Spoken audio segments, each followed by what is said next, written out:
Allahumma sholli wa sallim wa barik ala sayyidina maulana Muhammadin wa ala alihi wa sahbihi asma'in. Nama ba'du. Yang sangat saya hormati Kiai Haji Raden Azaim, semua masayikh, semua keluarga besar Kiai As'ad yang saya hormati, juga pemateri kedua atau Mau'izah Hasanah kedua Kiai Haji Muslih dari Madura, mriki wonten Kiai Haji Afifuddin, semua yang saya hormati. Niki saya hadir perjalanan terpanjang karena 1 tahun. Jadi saya dari rumah 2020 sampai sini 2021. Jadi ini perjalanan yang ekstra. Ini bentuk permintaan maaf saya karena kemarin saya datang tapi sudah selesai Gus. Hutang katanya sih. Ternyata Gus Azaim tidak legowo memaafkan, dia itu ngutang katanya, karena saya kemarin datang tapi terlambat terus dibajak, disuruh ngajar Ma'had Ali.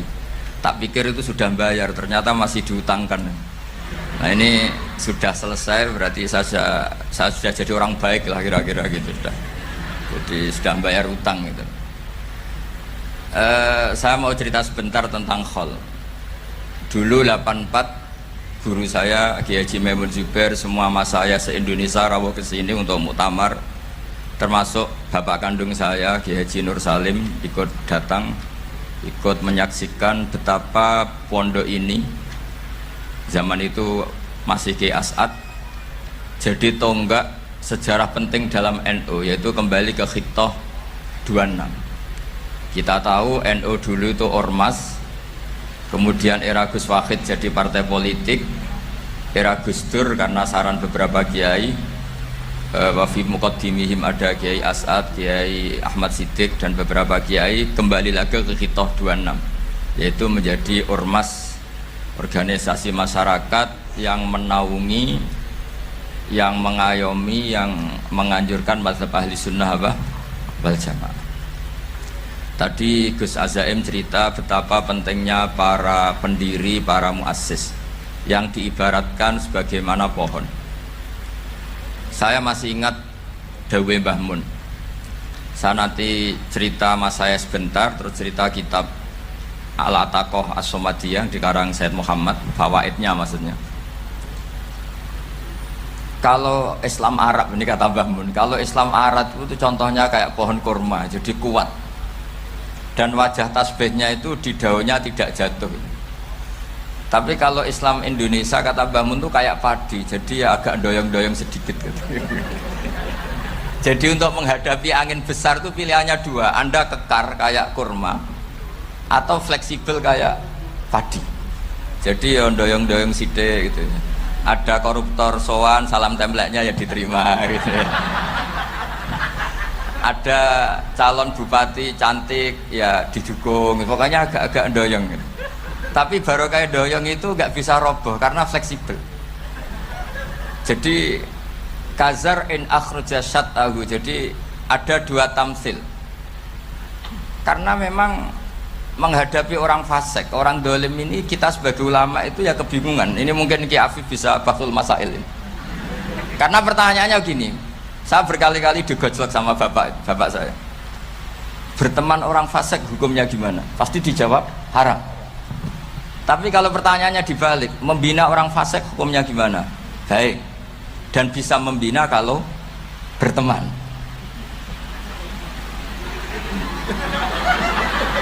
Makanya Gus Azaim pernah bikin seni deh, muktamar seni. Anggap saja madhabnya seperti itu gitu.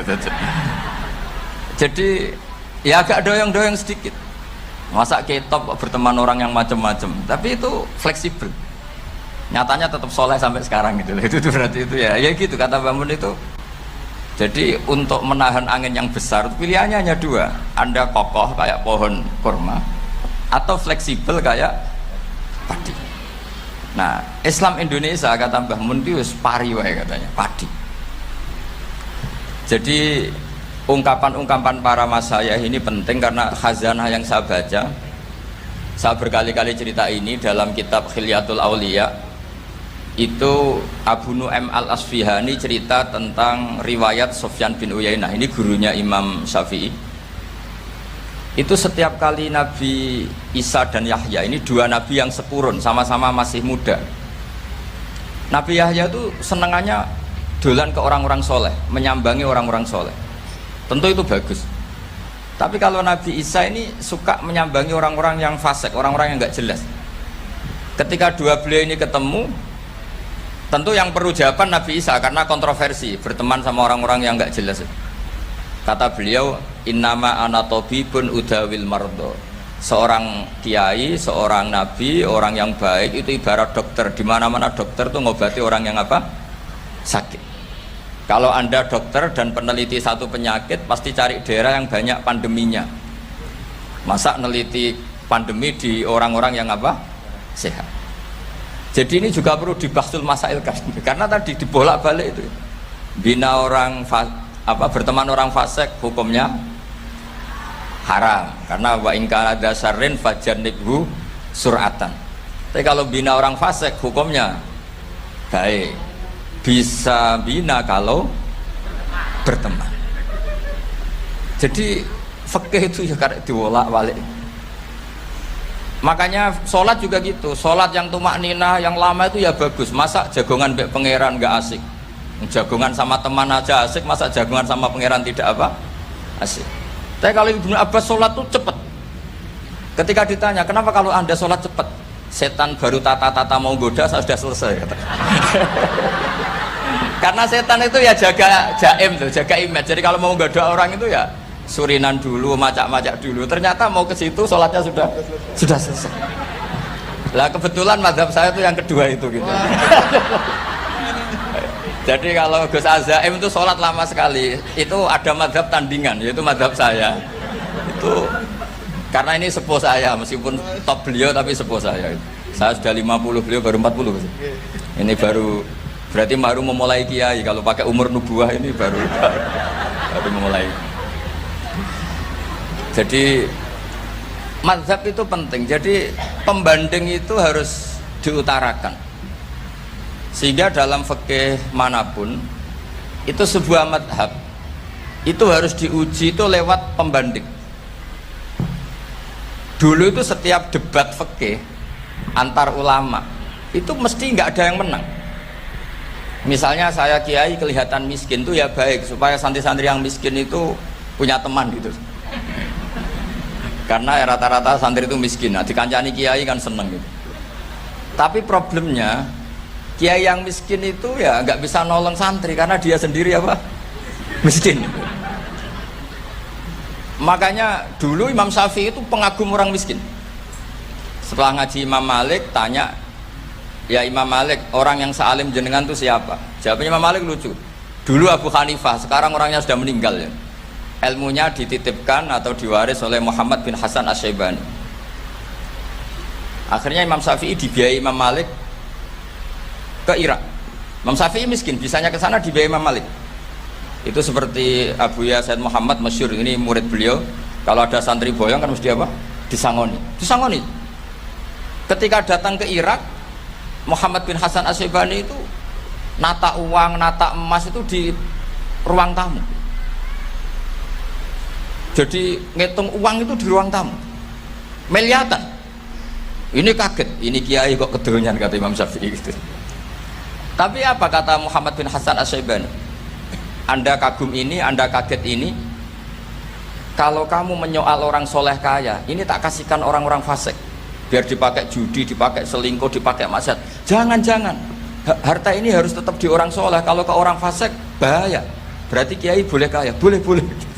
Semenjak itu ada gerakan kiai kudu sugih.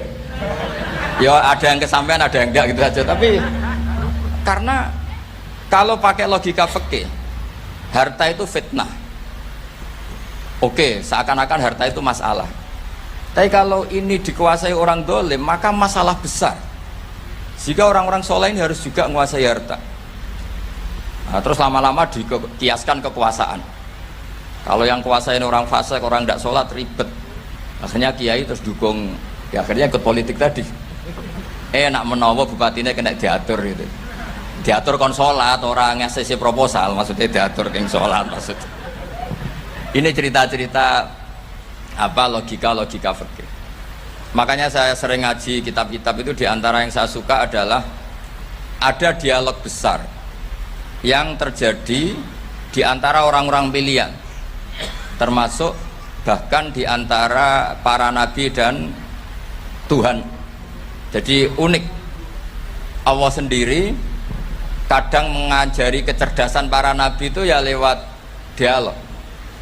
Masyhur itu, Nabi Ibrahim itu punya ruang khusus untuk sholat dan tidak boleh siapapun masuk situ. Tahu-tahu ada yang sudah di situ. Beliau membuka, kaget. Siapa memberi izin ke kamu yang punya rumah ini? Saya yang punya rumah dan saya tidak memberi izin kamu. Yang memberi izin saya itu yang punya saya, kamu dan rumah ini. Yaitu Allah Ta'ala katanya. Wah, berarti kamu malaikat dong? Iya, saya malaikat Israel. Disuruh nyabut nyawa kamu kan? Ya agak sopan karena nggak pernah mondok di Salafiyah gitu, namanya malaikat Israel itu. Itu akhirnya Nabi Ibrahim bilang, wah itu keliru, Anda pasti keliru. Hal ra'aita habiban yumitu habibah, hal ra'aita khalilan yumitu khalilah. Saya ini Khalilur Rahman, saya ini kekasih Allah. Masa ada kekasih bunuh yang dikasih? Itu Israel akhirnya ngaji, masuk akal juga. Ternyata perintah ini mungkin hoax ya, pokoknya dia terus mikir akhirnya. Iya ya, masa ini kekasih Allah kemudian oleh Allah dibunuh, dimatikan. Terbanglah Israel, matur lagi, ya Allah, kata Ibrahim, hal ra'aita khalilan yumitu khalilah. Masa kekasih bunuh yang dia apa? Kasih. Kayaknya masuk akal Gusti. Mulai ngaji lah kira-kira gitu malaikat itu. Akhirnya oleh Allah dijawab, ya sudah begini, kamu datang ke Ibrahim bilang, hal ra'aita habiban yakrahu ayyalqa habibah. Masa kekasih tidak siap ketemu yang dikasih?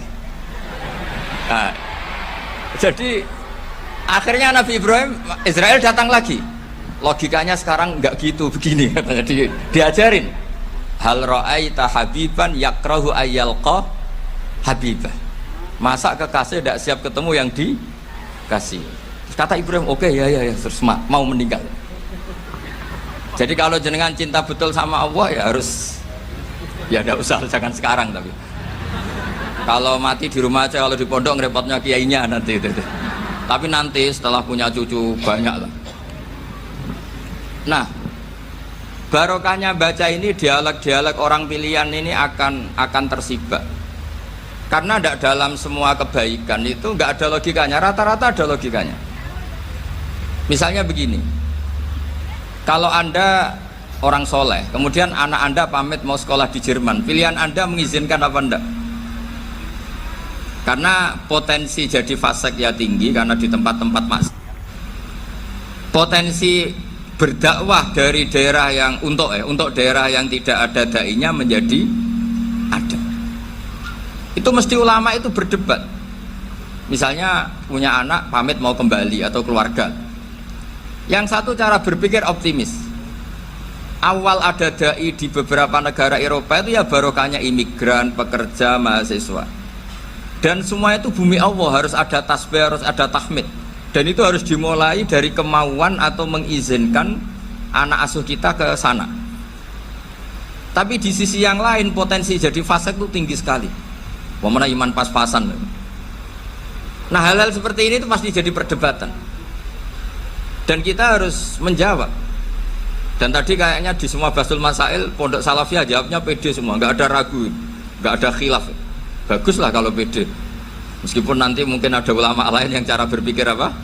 Berbeda. Sehingga ini saya cerita ya. Sehingga di kitab-kitab fikih, misalnya saya kok hidup di Bali sudah punya komunitas ngaji. Itu kok saya pindah ke Sukorejo sini, banyak ulama yang mengatakan haram karena membiarkan bumi Allah yang sudah pernah ada orang yang sujud kemudian ditinggalkan kosong dan kemudian dikuasai orang yang tidak sujud, jadi dianggap itu pembiaran. Jadi banyak di kitab Qalyubi, sarahnya Mahalli, jika ada seorang muslim yang hidup di negara orang kafir, dia nyaman, tidak dapat teror, itu nggak boleh lagi pindah ke negara Islam yang sehat. Karena takutnya li Allah yastau lial kafir tilkal buka, supaya bumi itu tidak dikuasai orang kafir. Jadi ini hal-hal yang para fuqaha para fuqaha itu harus berdebat. Karena ini masalah-masalah furu'iyah. Sehingga mulai dulu ya banyak ulama yang nyun sewu berpolitik. Mulai Wali Songo sampai sekarang alhamdulillah yang minat banyak. Mungkin bedanya ikhlas sama tidaknya. Tapi kalau saya pernah dikeluhin utusan dari ya komunitas lah, komunitas Islam Indonesia itu dulu itu ceritanya banyak yang dari Kamboja. Dari kalau dulu orang cerita itu orang Cempa. Itu setelah di Indonesia besar Wali Songo dan Brawijaya 5 itu sudah mulai oleng, itu singkat cerita mereka berpikir ingin bikin kerajaan apa? Islam di Demak Mintoro dengan raja pertama yaitu Raden Fatah, karena Raden Fatah ini putra Brawijaya.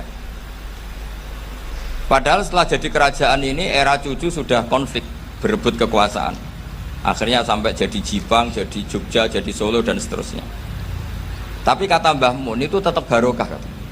Karena orang Islam terus terbiasa mimpin. Sekeliru-keliru sidik, pokoknya orang Islam biasa mimpin. Sehingga zaman Mbah Hashim ya sudah mimpin Masumi, zaman Ki As'ad pengaruhnya besar, sampai sekarang Kiai-Kiai pengaruhnya besar. Nah barokahnya Kiai-Kiai pengaruh besar ini sampai moral jadi ukuran. Misalnya sekarang ada calon bupati kok nggak sholat, itu pasti kalah. Jadi sholat itu jadi tolok ukur untuk calon apa? Bupati. Meskipun mungkin punya efek pura-pura sholat, tapi gak apa-apa lah, sementing moral ini jadi ukuran. Sementara yang di Thailand, di Patani, itu karena dulu pelajarannya tasawuf, itu orang gak ambisi mimpin dunia, tahu-tahu dipimpin. Dan akhirnya nyuwun sewu ya saake Islam-Islam yang dulu terlalu tasawuf, karena gak punya pengalaman memimpin, akhirnya lazimnya konsekuensinya hanya dipimpin. Tapi Islam Indonesia beda. Karena kulino mimpin itu akhirnya dari orang Islam biasa menjadi Islam yang sholat sampai Islam yang bisa ngaji, itu bisa mimpin negara. Tentu yang paling populer dimulai Gus Dur. Jadi ini sesuatu yang barokahnya istihad para kiai, sementing Islam kulino mimpin. Sehingga di Indonesia itu barokahnya itu, kebaikan itu jadi tolok ukur. Ada orang kok terkenal koruptor atau terkenal nyuwun sewu selingkuh atau terkenal apa, itu pasti tidak jadi. Karena moral itu menjadi tolok ukur. Dan itu adalah politik para kiai. Jadi ini saya cerita, dan itu negara juga akhirnya untung karena seleksi agama sama negara itu sama-sama kiai ya bilang negara harus dipimpin orang soleh, negara juga bilang seperti itu. Nah, ketokohan-ketokohan para beliau-beliau ini yang mau lah bekerja sama dengan umarok. Kita tahu dulu Pak Harto ya rawuh ke sini ketika Muktamar 84, rawuh ke Ki As'ad, ketika mau kembali ke Khittah juga dirembuk oleh ulama dan umarok. Dan akhirnya ini menjadi negara yang alhamdulillah semoga selalu menuju baldatun thayyibatu wa rabbun apa ghafur. Nah, kemudian di sini saya tabarruk dengan Said Muhammad, gurunya Kiai Haji Azaim. Saya mau cerita tentang amaliyah tadi. Saya sebetulnya nggak niat bacakan bab itu, gara-gara ada khataman jumlahnya banyak saya jadi pusing. Ini panitianya tanya, khatam betul apa enggak? Iya Gus, khatam betul. Tapi kayaknya saya tidak yakin itu. Karena saya ini kan dari pondok tahfidz itu. Biasanya anak khataman itu ya rodok bodoni itu. Wis dibaca buanter sing nyemak ya mau ndelok pojoke tok. Mergo kebanteran. Nah, akhirnya lafat-lafat yang di tengah itu enggak di apa? Baca. Tapi ya semoga dimaafkan Allah lah. Yang jelas itu enggak. Tapi saya mau cerita ya. Jadi cara berpikir Said Muhammad ini nanti juga saya teruskan di Ma'had Ali. Ini saya baca ya. Di antara yang diyakini madhab Malikiyah, ini saya baca saja teksnya. Jadi ada riwayat namanya, kalau Said Muhammad bahasakan itu Ataqoh Somadiyah. Kalau di Indonesia kadang orang bilang Al-Ataqoh Al-Kubro, yaitu dengan membaca surat Ikhlas. Di sini jumlahnya hanya 100 kali, Kila 1000 kali. Tadi berapa semua? 700 juta, ini sudah susuk banyak ini. Di sini hanya 40, riwayat lagi 100, 1000. Terus sampai tadi berapa? 800 juta. Wah ini sudah susuk ini. Itu anak cucu sampean pasti masuk surga itu kalau bisa.